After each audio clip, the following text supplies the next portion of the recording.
Sobre el cielo enrojecido por el amanecer de Jalisco, un helicóptero Black Hawk atravesaba las nubes como un depredador silencioso.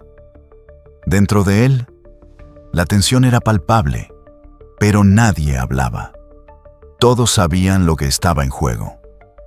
Omar García Harfuch, con el rostro endurecido por años de guerra contra el narco, observaba el terreno desde la ventanilla blindada con la mirada fija, calculadora.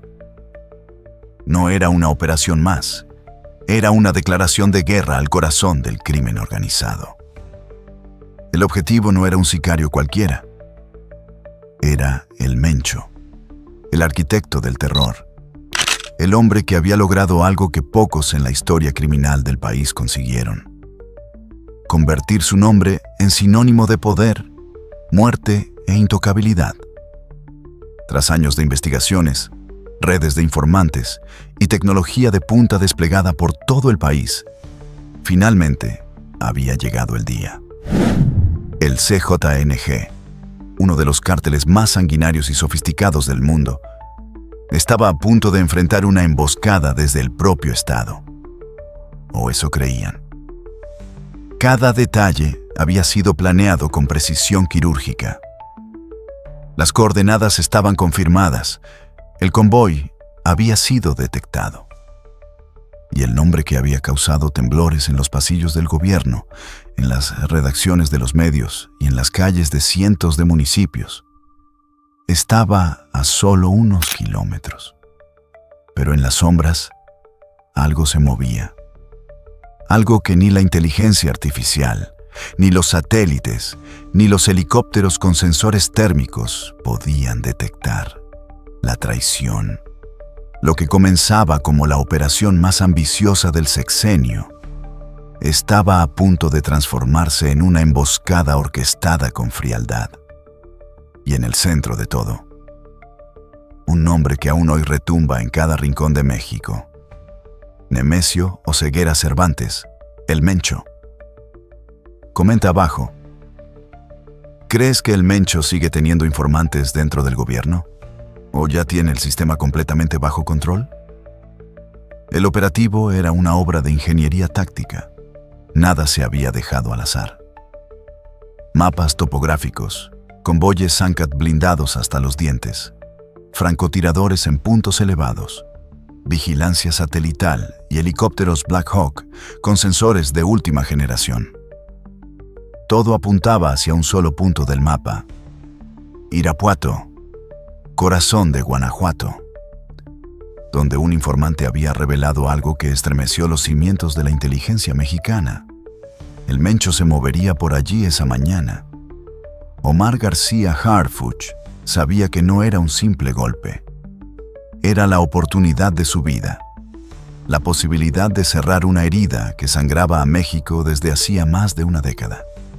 Todo parecía alineado. Demasiado perfecto, quizás. Mientras tanto, a cientos de kilómetros de distancia, en una oficina sin logos, sin ventanas abiertas y sin cámaras, un teléfono vibraba suavemente. El comandante Vázquez, con 20 años de servicio impecable y decenas de medallas colgadas en su historial, sostenía el aparato con manos sudorosas. Lo que estaba a punto de hacer no era solo imperdonable, era irreversible. Con movimientos calculados, redactó un mensaje cifrado, corto, letal. Coordenadas exactas, rutas previstas, frecuencia de radio de la operación, cronograma de movimientos. Todo. En segundos, esa información era enviada a través de un sistema encriptado, diseñado por el propio CJNG para sus infiltrados. El traidor no era un narco disfrazado de policía. Era uno de ellos. Un oficial con uniforme, con mando, con acceso total. La traición venía desde adentro. Y esa traición, silenciosa pero devastadora, le daba al Mencho una ventaja letal: saber exactamente lo que sus enemigos harían antes de que lo hicieran. Y tú que estás viendo esto ahora, haz tu parte. Suscríbete, deja tu like y comparte este video si crees que México no podrá ganar esta guerra.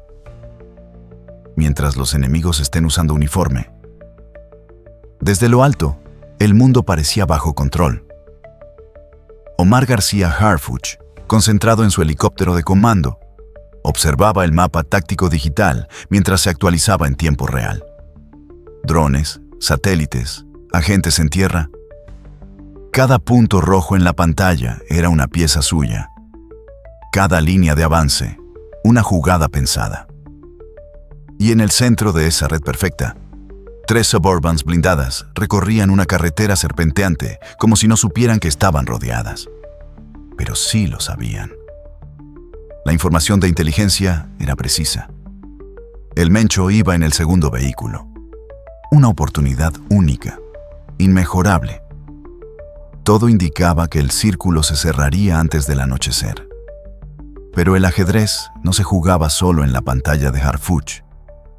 También se movía desde las sombras, a kilómetros de allí, en un escondite cuidadosamente elegido. El Mencho recibía datos en tiempo real. No se inmutó, no gritó. Solo dijo 2 palabras que cambiaron todo.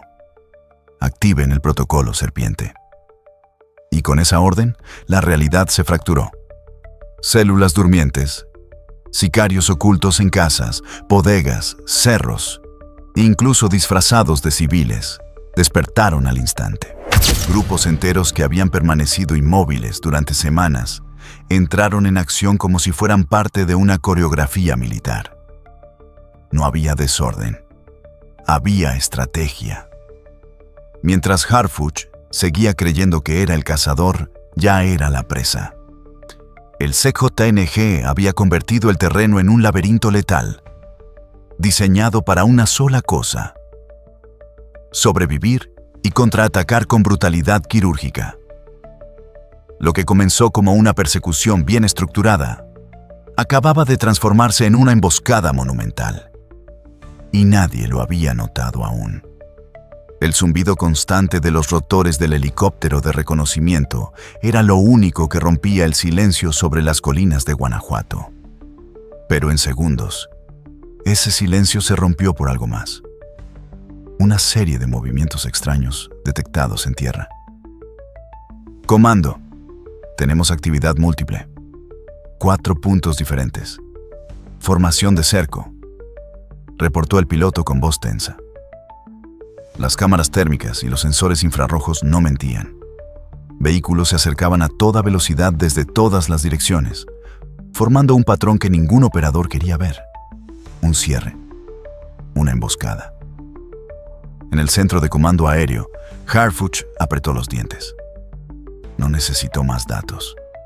Su instinto, forjado en años de enfrentamientos con el narco, gritó más fuerte que cualquier análisis técnico. Código rojo inmediato. Pero la alerta no era preventiva. Era reactiva. Ya era tarde. Las colinas comenzaron a rugir como si despertaran de un letargo violento.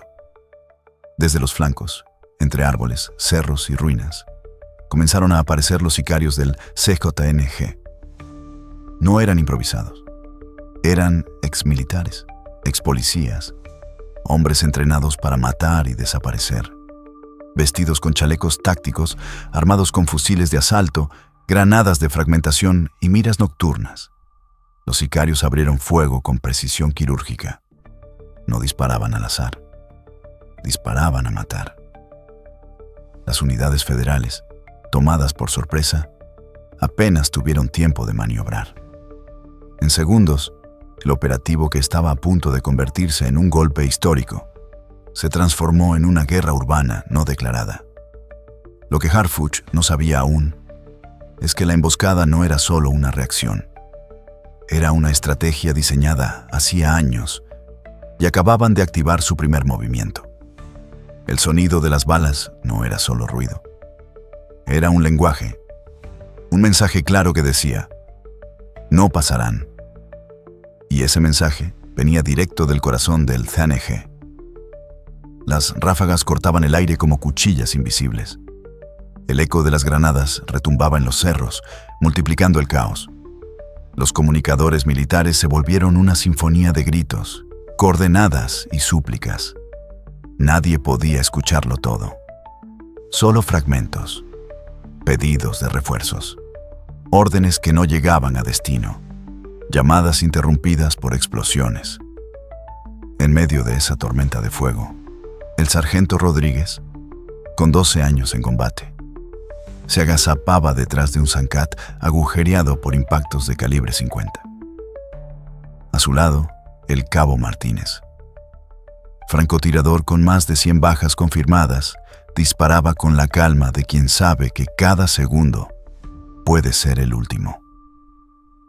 Nos están cercando.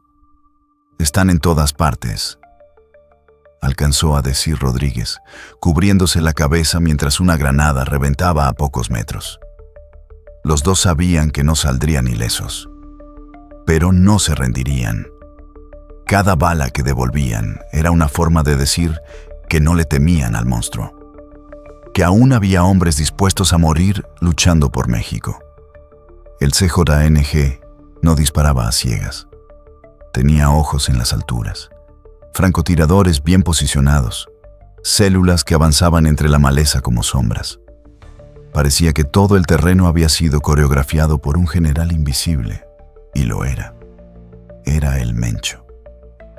Él no estaba allí disparando, pero su estrategia vivía en cada colina, en cada roca usada como cobertura, en cada punto ciego, donde un federal caía sin saber quién lo había visto primero. No era solo una emboscada.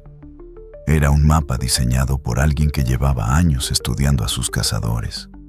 Y en ese momento, bajo el cielo cubierto por humo y metralla, México ardía en su propio infierno. Mientras las balas caían como lluvia ardiente sobre las posiciones federales, en otro punto de ese infierno, un hombre permanecía en completo silencio. Nemesio Oseguera Cervantes, oculto dentro de una Suburban blindada de nivel militar, no temblaba, no sudaba, no preguntaba, solo observaba el reloj. Todo estaba ocurriendo exactamente como lo había previsto. No era casualidad, no era suerte. Era estrategia milimétrica, tejida a lo largo de años. Cada contacto infiltrado, cada soborno entregado, cada silencio comprado. Habían sido piezas en un tablero invisible que hoy le permitía hacer lo impensable. Escapar ileso mientras más de 500 agentes federales caían en una trampa diseñada por él. El protocolo Serpiente no era un código de emergencia, era una sinfonía de escape. En cuanto dio la orden, se activaron comandos ocultos, rutas alternas preparadas desde hacía meses, y relevos tácticos con sicarios listos para cubrir cada punto vulnerable. Drones del CJNG monitoreaban los movimientos de los helicópteros. Comunicaciones federales eran interceptadas en tiempo real. Era una guerra asimétrica. Y el Mencho jugaba con ventaja absoluta. Mientras Harfuch pedía refuerzos aéreos desesperadamente, el Mencho ya había cruzado los límites del perímetro de ataque. Su convoy, escoltado por vehículos gemelos para confundir al enemigo, se desviaba hacia un camino rural secundario, oculto por la geografía y fuera del radar táctico. Un helicóptero de extracción esperaba más adelante. Todo había sido previsto, hasta el caos. Y mientras los federales seguían disparando, buscando controlar lo incontrolable, el cerebro detrás de uno de los cárteles más sanguinarios de América Latina ya se desvanecía entre la niebla, como un fantasma que nunca fue atrapado. Mientras los helicópteros regresaban a sus bases con daños y los vehículos blindados recogían los cuerpos de agentes heridos o caídos en combate. Otra desaparición sacudía los cimientos del Estado mexicano.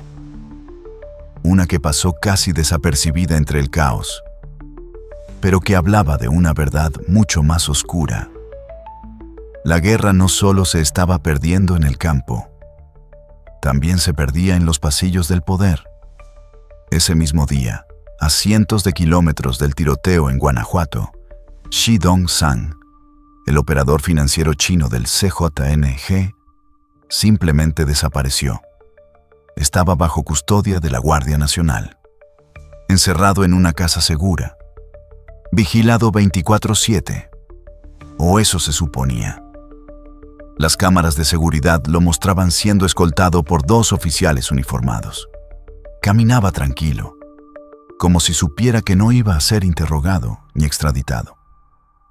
Cruzó una puerta y nunca más fue visto. No hubo reporte de traslado, no hubo firma de salida, no hubo ningún registro oficial. Fue como si se hubiera evaporado.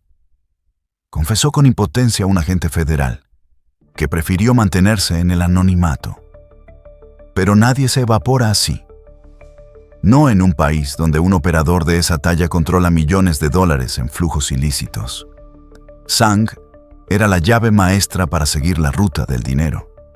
Y ahora, esa llave había sido robada desde adentro. Lo que esta fuga demostró fue aterrador. El CKNG no solo dominaba calles, montañas y territorios. También tenía llaves, códigos, contraseñas y manos dentro del propio Estado. Una cosa es enfrentarse a un cártel.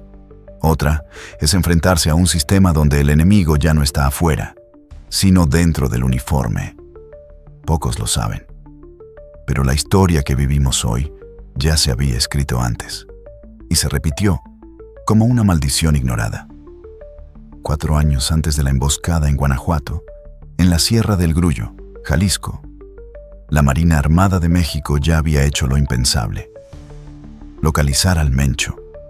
Lo tenían cercado, rodeado. Todo estaba listo para una intervención quirúrgica. El helicóptero de ataque aguardaba. Los tiradores de élite ya tenían el blanco marcado. Pero la orden de avanzar nunca llegó. En el último minuto, desde las más altas esferas del poder, llegó la instrucción directa: observen y no actúen. La orden no vino de un general, ni de un asesor. Vino del propio presidente, Andrés Manuel López Obrador. Bajo la política de abrazos, no balazos, se decidió no capturar al hombre más buscado del país. La justificación: evitar una confrontación que pusiera en peligro vidas civiles. La consecuencia: el fortalecimiento de un imperio criminal que hoy desangra al país. Uno de los marinos que participó en aquella operación recuerda sus palabras con amargura. Lo teníamos en la mira, literalmente, un disparo, y se acababa, pero nos pidieron tirar con cariño. Nos hicieron retroceder. Verlo escapar fue más doloroso que cualquier herida de combate. Ese día, el Mencho no solo escapó de la Marina, escapó de un país que decidió cerrar los ojos. Y ahora, años después, cuando se volvió a tener otra oportunidad, la historia se repitió. Pero esta vez, no fue por una orden presidencial, sino por una traición interna. ¿Tú qué opinas? ¿Fue miedo? ¿Fue estrategia? ¿O fue complicidad disfrazada de política? En lo profundo de Villa Purificación, Jalisco, entre caminos de tierra, árboles frondosos y territorio sin ley, el Mencho había levantado su propio bastión médico. Un hospital oculto, invisible al Estado, pero funcional como si se tratara de una instalación de primer mundo. No era una clínica improvisada ni una casa adaptada. Era un complejo completo, con quirófanos, generadores eléctricos, depósitos de medicamentos, habitaciones estériles y personal médico a sueldo del cártel o bajo amenaza de muerte. El objetivo: tratar sus problemas renales crónicos sin pisar jamás un hospital público donde pudiera ser capturado. Pero este lugar iba mucho más allá de la salud. Era un símbolo. Una pista de aterrizaje oculta entre árboles, torres de comunicación satelital propias, guardias armados con entrenamiento militar, sistemas de cámaras conectadas a centros de monitoreo secretos. Era, en todos los sentidos, una zona soberana, un estado dentro del estado, donde la única ley era la del Mencho, donde no entraban ambulancias del IEMS, sino camionetas blindadas con Cruz Roja falsa, donde los pacientes no llegaban por turnos, sino por órdenes del crimen. Un agente de inteligencia que participó en la operación encubierta para documentar este hospital lo dijo sin rodeos. Era como encontrar una ciudad secreta. No solo lo construyeron, lo defendían como si fuera un ministerio de salud paralelo. No pedían permiso, no necesitaban favores, simplemente lo hicieron. Y eso es lo más aterrador. No fue ocultado por falta de recursos del Estado. Fue posible porque el Estado, allí, ya no existía. El CJNG había demostrado que no necesitaba gobernar para tener poder. Solo necesitaba que el gobierno no interviniera. El Mencho escapó, otra vez. Pero esta vez no solo eludió helicópteros, convoyes blindados y drones militares. Escapó de la verdad. Escapó de la justicia. Escapó de un país que ya no puede distinguir entre lo que combate y lo que tolera. Harfuch no falló por falta de estrategia. Los agentes no fallaron por falta de valor. Falló el sistema. Un sistema con fugas, traiciones y silencios comprados. Cada emboscada, cada fuga, cada operador liberado no solo fortalece al CJNG, debilita la fe de una nación que ya no sabe en quién confiar. Porque el Mencho ya no es solo un narcotraficante, es un símbolo de lo que pasa cuando el Estado se arrodilla, cuando las órdenes de arriba contradicen el sacrificio de los de abajo, cuando la corrupción es más rápida que las balas, cuando un hospital clandestino tiene más recursos que un hospital público, cuando un cártel dicta rutas, horas y leyes. Y tú, que viste todo esto, dime, ¿crees que el Mencho caerá algún día? ¿O el CJNG ya ganó esta guerra silenciosa, sin disparar un solo tiro dentro del Congreso? Suscríbete, deja tu like y comparte este video si crees que México merece justicia real. Porque si tú no levantas la voz, ¿quién lo hará?